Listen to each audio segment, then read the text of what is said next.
Founding fathers of the central banking system. How the U.S. created a permanent national debt and central bank power. The start of a permanent debt system. At the birth of the United States, a plan was created to tie the wealthy, government power, and public debt together.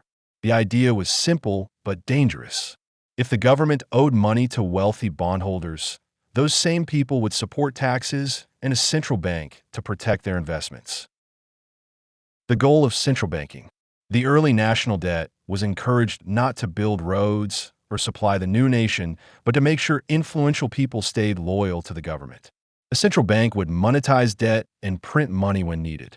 This model later spread to other nations that copied U.S. financial policy. The first national bank. Once approved, the first national bank printed paper money far beyond its gold and silver reserves. This caused a rapid 72% price increase within 5 years. The public experienced early inflation, and the nation faced political power concentrated in the capital.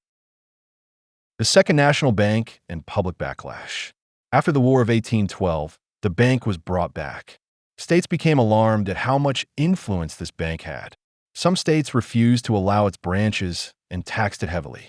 Armed officers even entered bank locations to collect unpaid taxes, showing how intense the conflict became. Legal and political conflict. Court rulings declared that states could not tax the national bank. However, national leaders refused to accept the claim that only the central court could decide the bank's fate. They argued that no single institution should hold full power over money and debt. Action against the bank. The national bank was shut down when its charter was not renewed. It was seen as a tool of favoritism that expanded wealth and influence for a select group.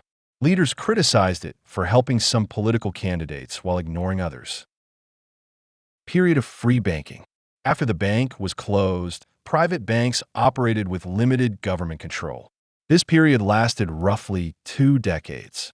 Later, new laws during the conflict of the 1860s brought central banking back, inspired by earlier ideas of tying public debt and government power together. The purpose of debt and centralization. Financial writers of the time openly stated that centralization of authority through banking and national debt was the goal. The system was designed to connect wealthy investors, banks, and the government so that their interests would depend on each other. Legacy of early central banks. From the late 1700s to the early 1900s, the U.S. banking system faced frequent crashes, panics, inflation waves, and unstable credit cycles. Instead of reducing central power, the response in 1913 was to create an even stronger central bank, the Federal Reserve. Reveal what it means today. The original system started as a method to tie the nation's wealth to government debt. That model still shapes money systems around the world. Central banks now create money, control credit, and influence inflation. Understanding the origin helps explain why financial power remains concentrated and why debt became permanent. Suggest what to watch moving forward.